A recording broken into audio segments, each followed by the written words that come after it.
매서운 겨울을 참 오랜만에 만났습니다.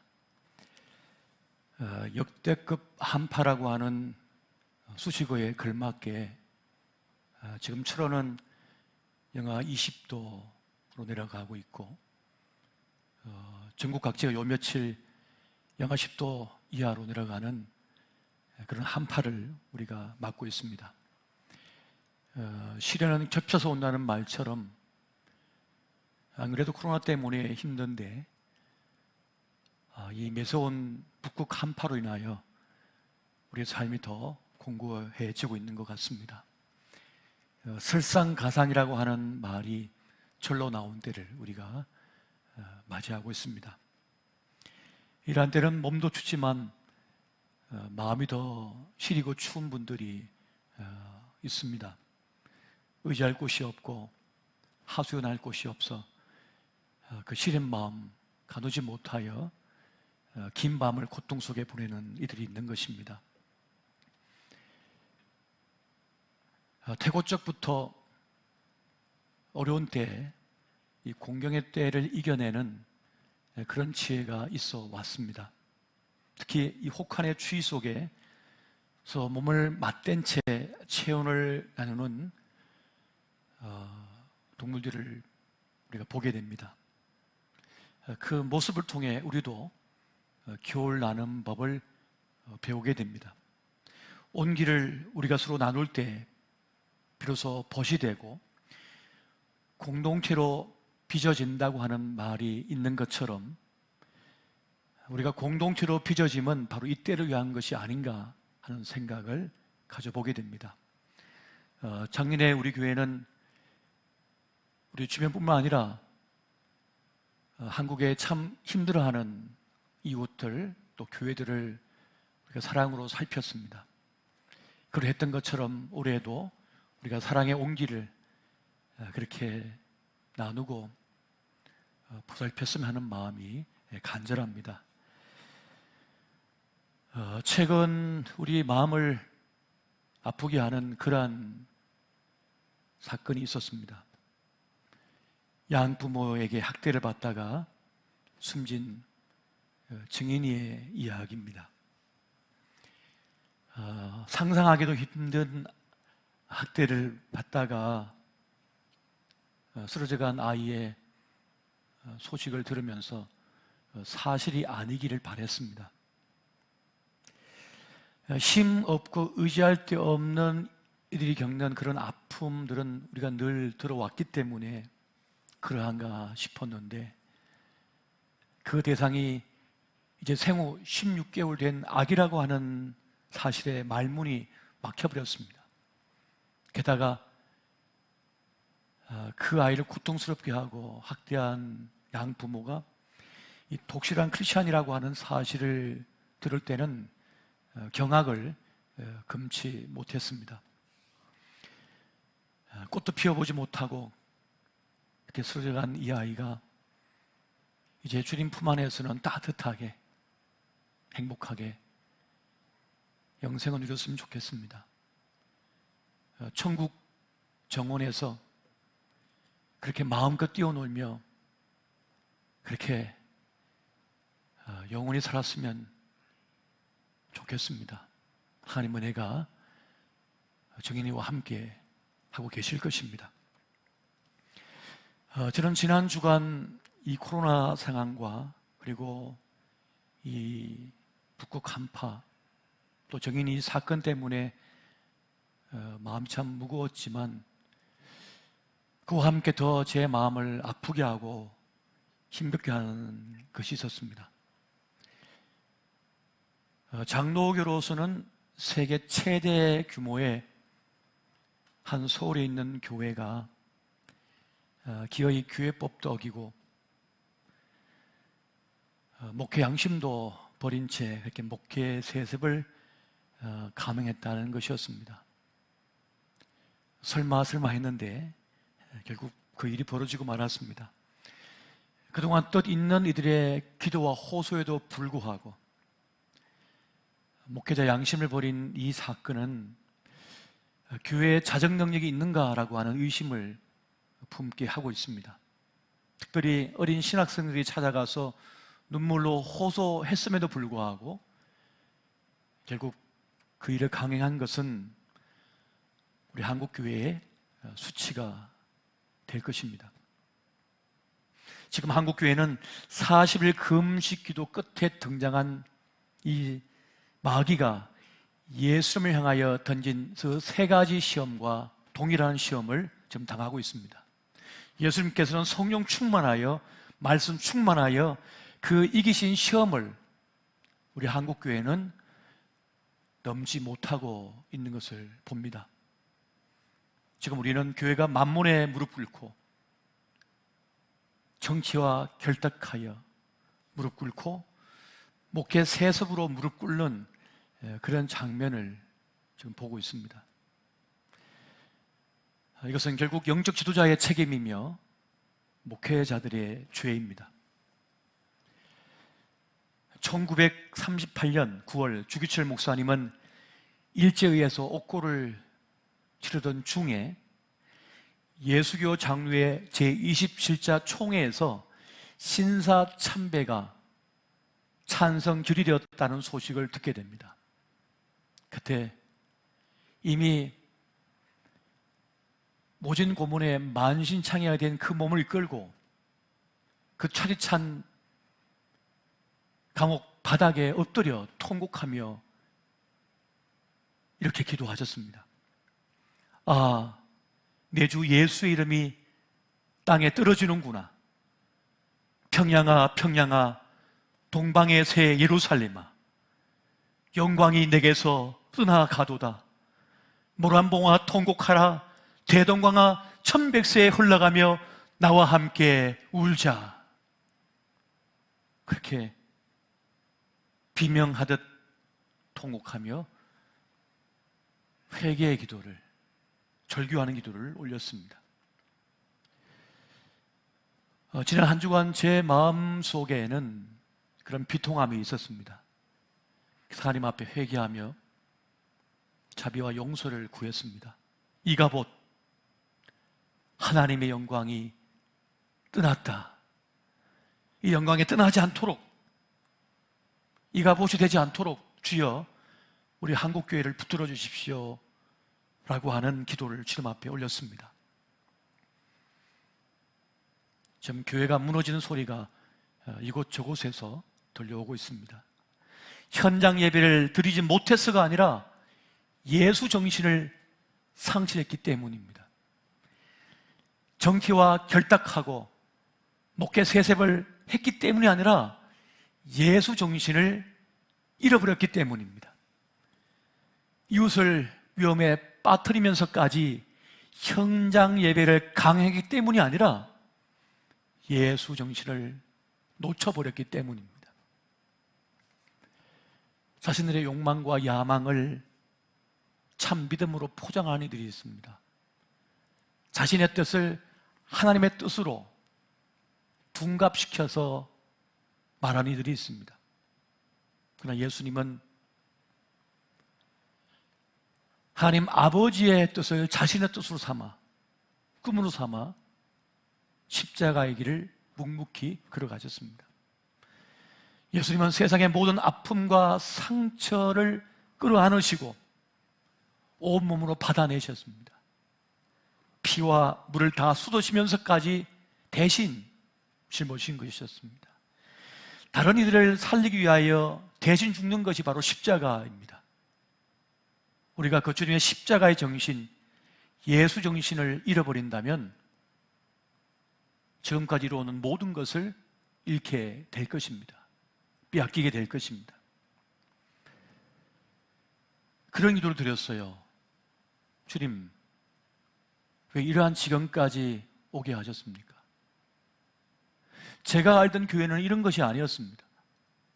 10대 시절 중3 졸업식 날 한 전도자에게 전도를 받아 이제 정식으로 출석하게 된 교회는 너무나 아름다운 곳이었습니다. 건물이 화려해서가 아닙니다.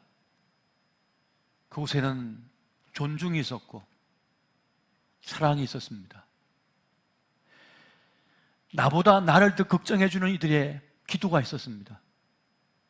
무더운 여름날 이제 집에 들어가는 길에 제 이름을 부르면서 아무 조건 없이 그 시원한 아이스크림을 매일 만날 때마다 주시던 한 집사님의 사랑이 있었습니다. 등록금이 없어 힘겨워할 때 이름도 모르는 한 여자 집사님이 청소부 일을 해가지고 장학금을 만들어서 매달 20만 원씩 저에게 붙여주셨습니다.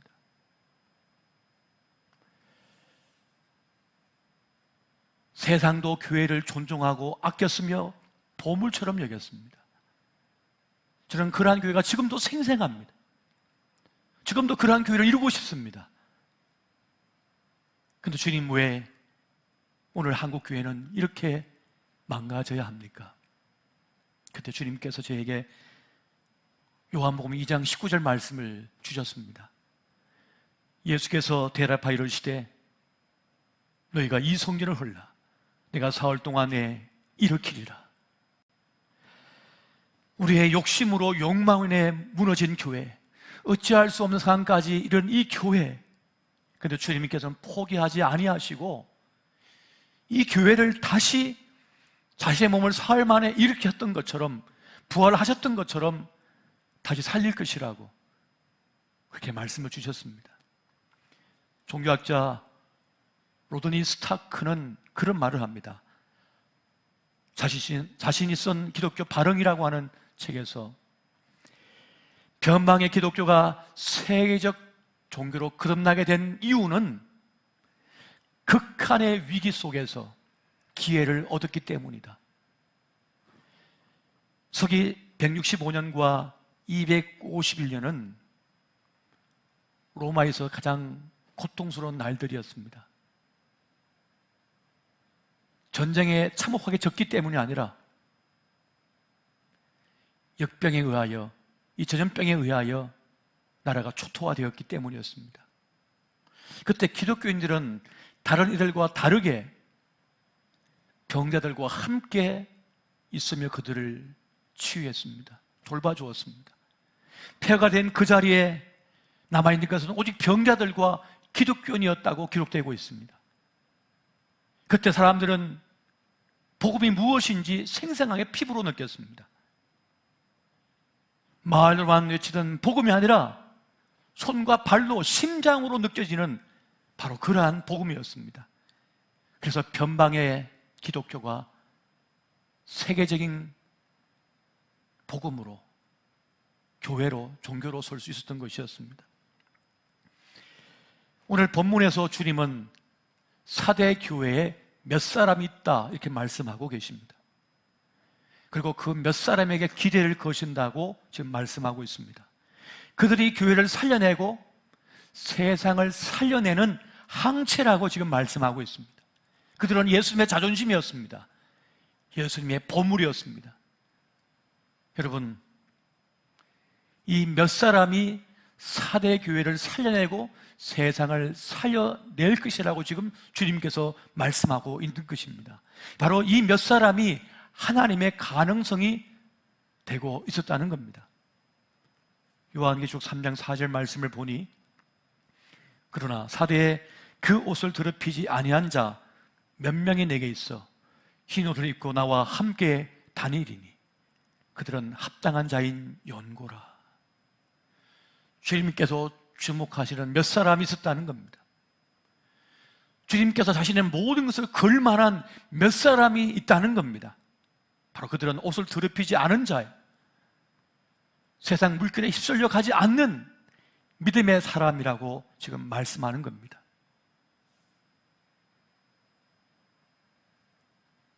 세상은 주목하지 않았지만 주님은 그들을 주목하고 계셨습니다. 세상에 휩쓸려 가지 않은 그 몇 사람이 바로 하나님의 역사의 가능성이 되었다는 겁니다.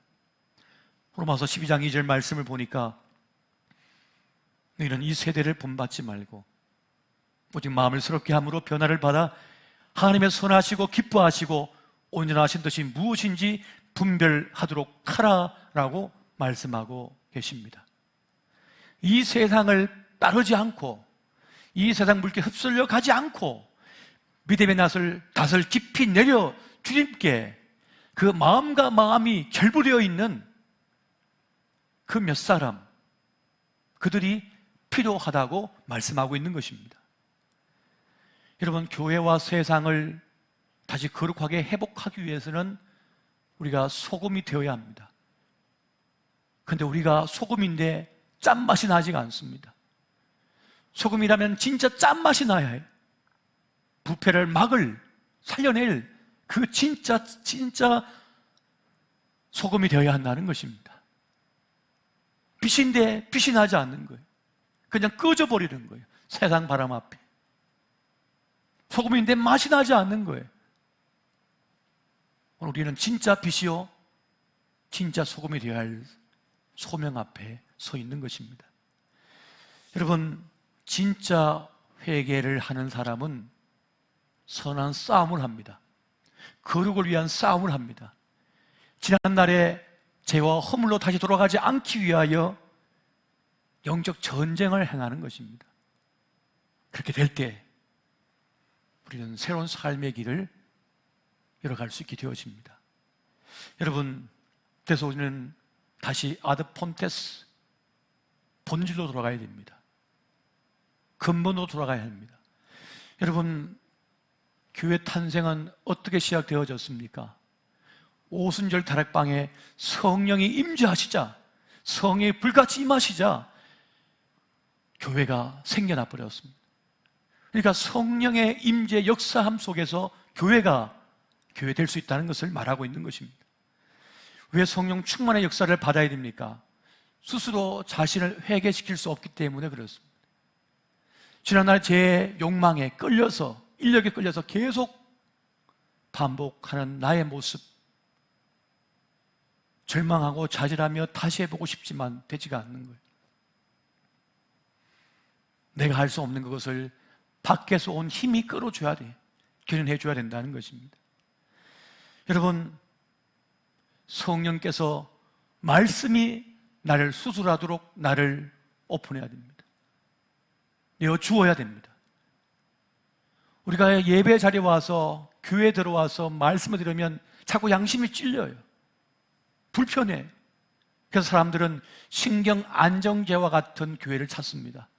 내 마음을 편하게 해주고 잘했다 아프지 하면서 속은 썩어져 들어가는데 빨간 약만 바르고 있어요.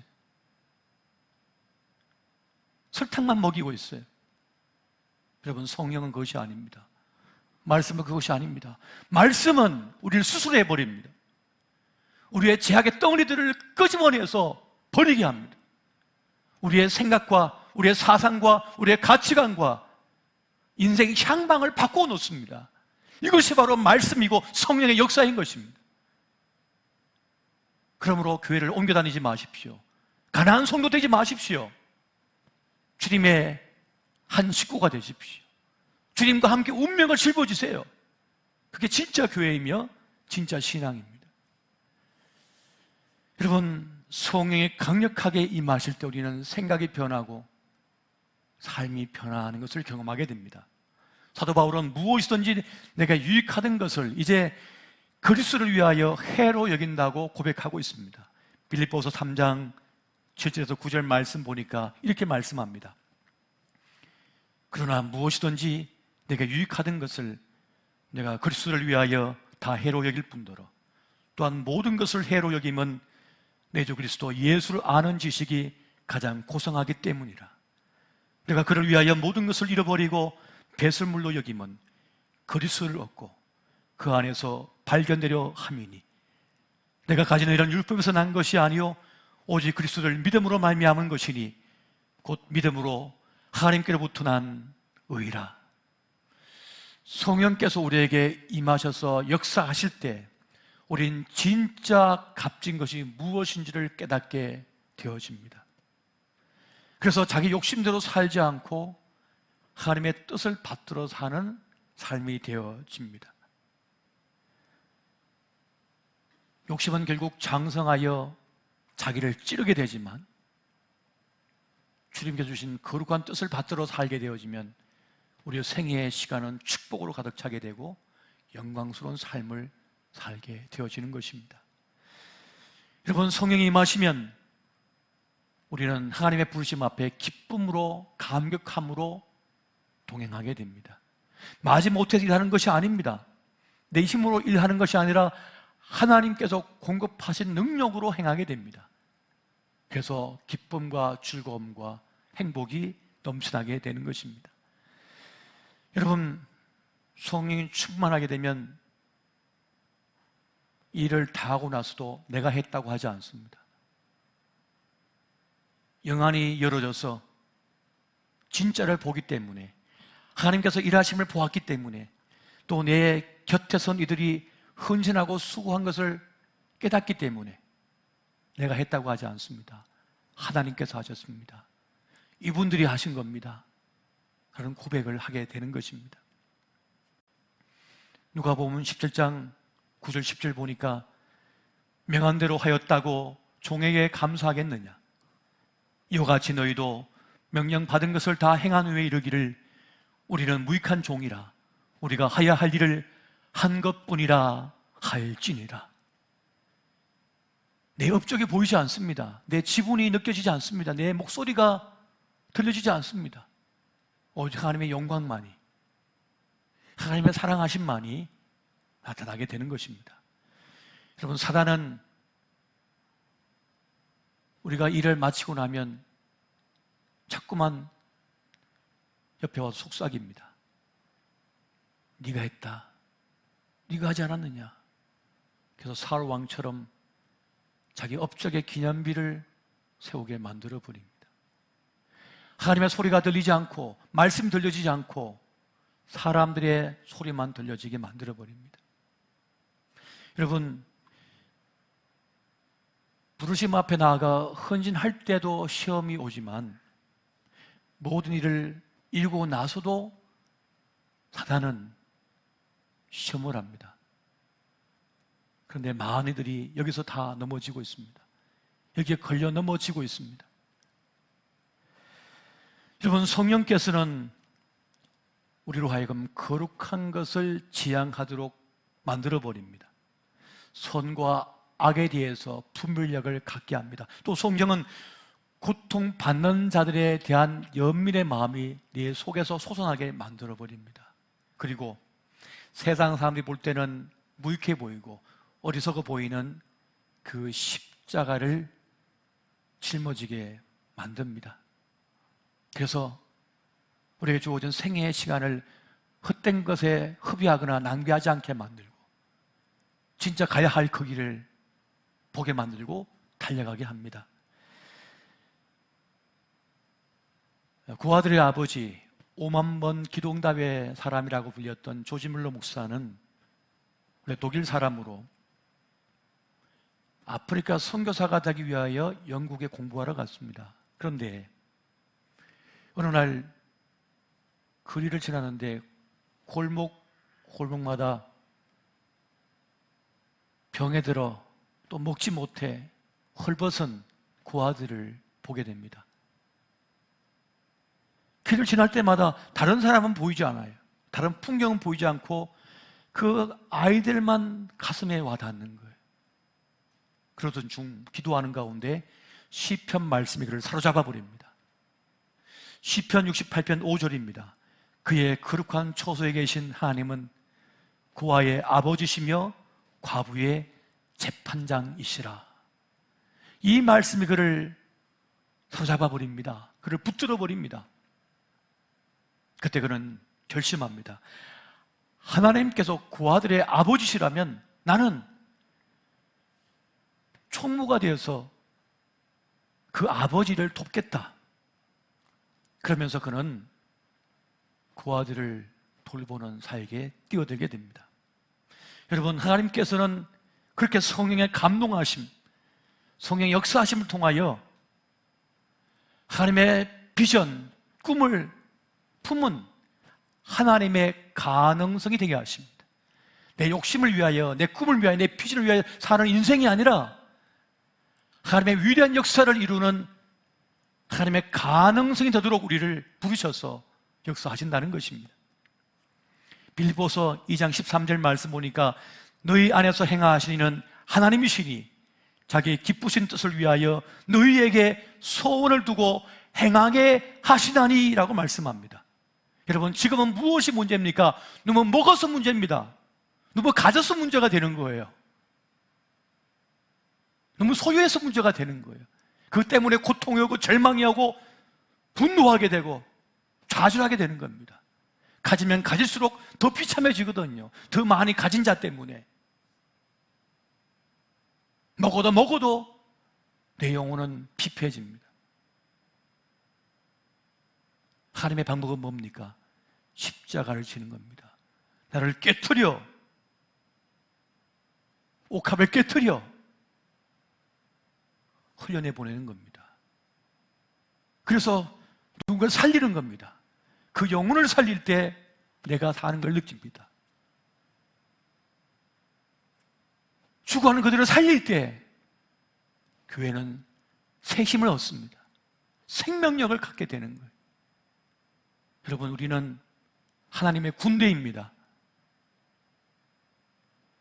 여러분, 모리알은 아무리 주먹에 쥐어도 바람결에 물결에 다 쓸려나갑니다. 이 모래는 쥐어서 던져도 병아리 한 마리 잡을 수 없습니다. 하지만 우리가 교회라고 하는 그 군대에 결속이 되어서 하나가 될 때 비로소 우리는 거대한 여리고성을 무너뜨리는, 홍해를 가르는, 반석을 깨트려 생수가 터져 나오게 하는 그런 역사를 이루게 됩니다. 여러분, 하나님께서는 우리를 교회라고 하는 하나님의 군대의 한 멤버로 만드셨습니다. 그래서 하나님의 부르심입니다. 우연이 아닙니다. 세상엔 우연 같은 거 없습니다. 하나님의 뜻하심, 계획하심, 부르심, 세상의 가능성, 내 욕망의 가능성이 아니라 하나님의 가능성이 되게 하기 위하여 주님께서 부르신 것입니다. 2021년 한 해 축복해로 만들고 싶으십니까? 그렇다면 하나님의 사람으로서 올곧은 길을 가기로 다짐하십시오. 결단하십시오. 그리고 주님께서 보여주시는 이들을 위해 기도하시고, 주님께서 내 마음을 감동시키실 때 옥합을 깨뜨리십시오. 헌신하십시오. 그때 내 영혼도, 내 육체도, 내 가정도, 내 자녀도, 내 인생도 살아나는 역사를 경험하게 될 것입니다. 오늘 주님께서 기도하셨던 사대교회 몇 사람, 그 몇 사람이 여러분이 되기를 원합니다. 그리고 몇 개의 교회가 바로 우리 교회가 되기를 소망합니다. 오늘 그 은혜가 함께 하시기를 예수 이름으로 축원드립니다.